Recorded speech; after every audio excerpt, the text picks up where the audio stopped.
Mimi nataka nimuulize bwana Kitendawili kutoka Uhuru Park.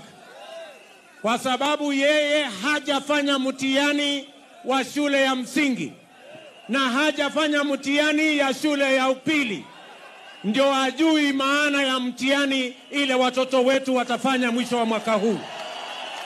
Na kama sisemi ukweli, nataka bwana Kitendawili atuonyeshe certificate yake ya primary school na certificate yake ya secondary school, ndio tujue kweli anajua uchungu wa kusoma primary na secondary school.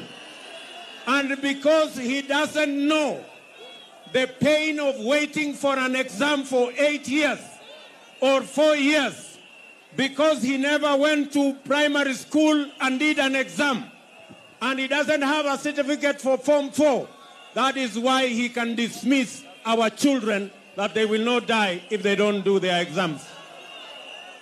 My friend, watoto wa Kenya watafanya mtihani kwa sababu Uhuru Kenyatta ni rais na Hasla ni deputy president. Yeye ni rais.